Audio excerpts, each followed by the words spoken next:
So do you have a favorite item? Bloodforge, Why? because it's the best item when it comes to team fights, or like any fight. Because as soon as you get a kill, it's like a Kali alt proc almost, where like you get a target kill. I mean, it's not as strong, but it's an item that both works for two cases. Like you can either snowball a fight off it.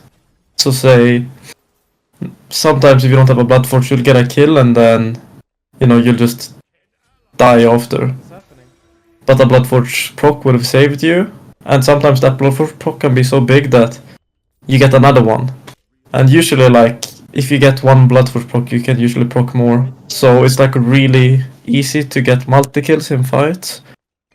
Because the passive on it is really, really good. Like, you get such a big health shield, and you get extra MS for 20, like it's a 20-second passive on it. I just think it's really strong. I love that. What about the rest of the item, like the stats on it?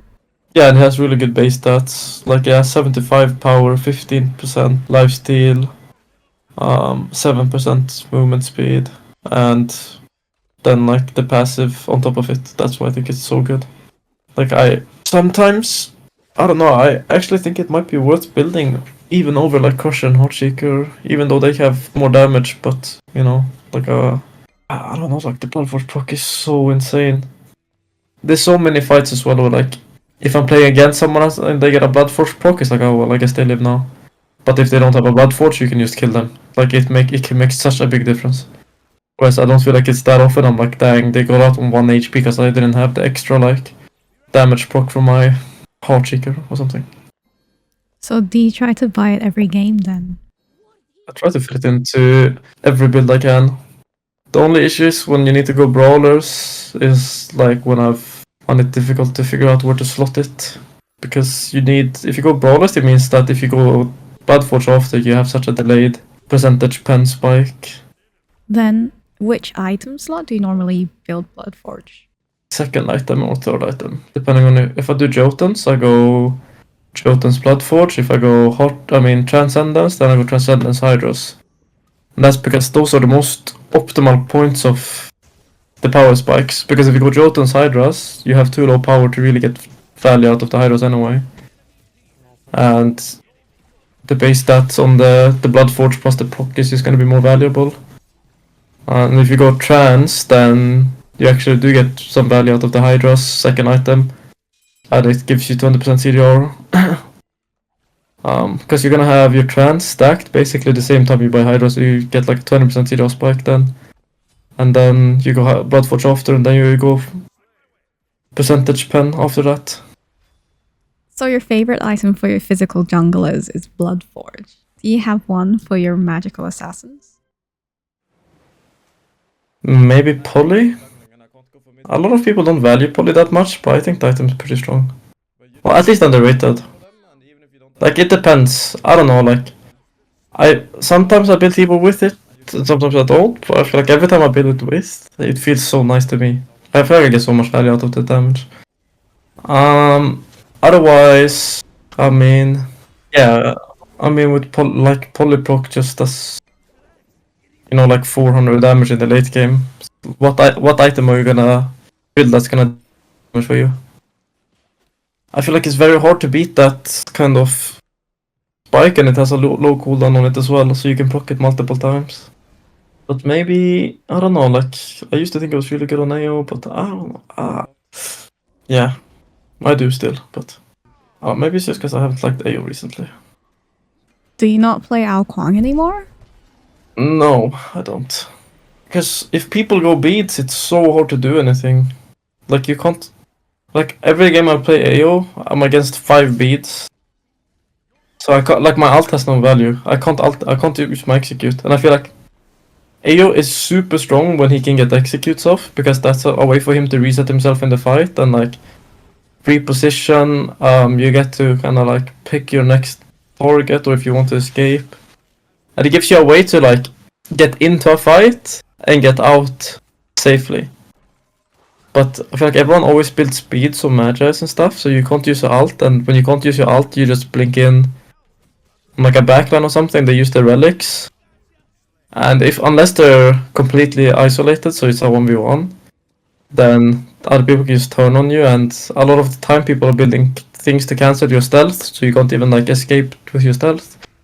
So I just find this like, unless you snowball, which it is kinda easy to do with him, but I just feel like he feels kinda bad in the late game to me compared to like Hebo, where I feel like every game I play Hebo and I'm late game, I'm like, okay, like this is, we probably won. But that's what makes me playing those gods.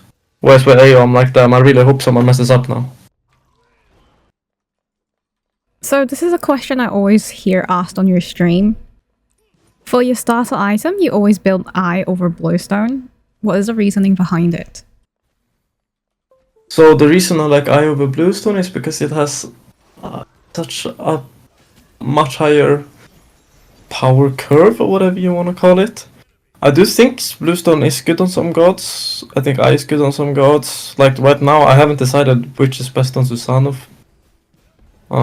It does do a lot of damage, Bluestone, but it's damage over time. So it's not like instant, and it also doesn't have as much power as Eye, and Eye also has like an insane passive where it's... So Eye has probably the best base stat in the game, for physicals at least, where it's, if you think about it, 70 power, 35% attack speed, 35 fist prots, 15% power in the jungle, and 12% defense in the jungle on one item. And when you have a 6-slotted build and you're increasing your power by 15%, so say you have like a 400 power build, you're adding another 60 power to your build. So it's a 130 power item then when you're in the jungle. Ah, okay. I hear on stream you usually reply with, it's your personal preference. Yeah, it is. Everything is personal preference. You can build however you want. Whatever. I mean, there's always gonna be something that's gonna be statistically better, like DPS wise. But I mean, some people, like, it depends on how you use your items. Like, you can rush crit, for example, on a hunter. It's gonna be terrible at killing tanks, but if you're like someone who's good at like finding 1v1s against squishies, then you'll find advantage of having crit early. Whereas if you're just playing like a traditional hunter player, like most people are, you're just hitting tanks, then crit isn't gonna feel as good as having like kins, for example. Like I'm just saying, like hunter items because easy to digest. It's the same for jungle, like, do you value CDR? If yes, then, rush Jotunns. If you think that 20% CDR is gonna be, like in the early game, is gonna be the difference maker in you winning the game, then go for it. If you think that 10% CDR difference isn't worth losing 60 power, then go Transcendence. Yeah, go Transcendence. I'm trading 10% power for 10% CDR for 60 power, and infinite mana sustain, and also, but it is worse in the early game. It is just worse in the early game. But I think right now scaling comps are better, and I don't think the only annoying part is that when people have the Jotunns power spike in the early game, and if they get their ganks off, then you're just gonna be weaker for that like counter gank, and that's just the way it is.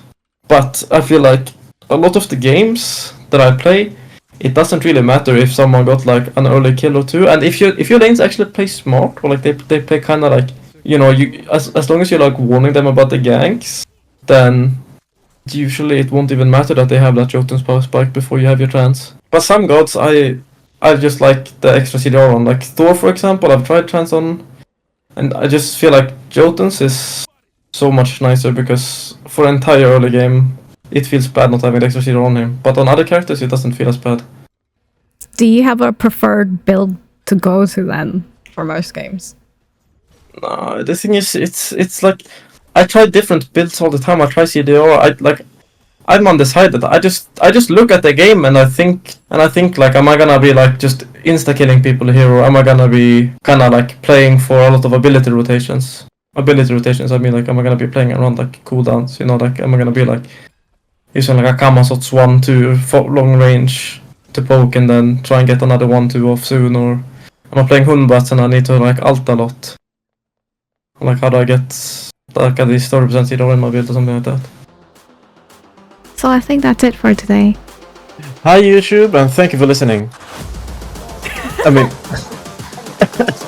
hi YouTube, and thank you for listening. I think the girls with their nails done now.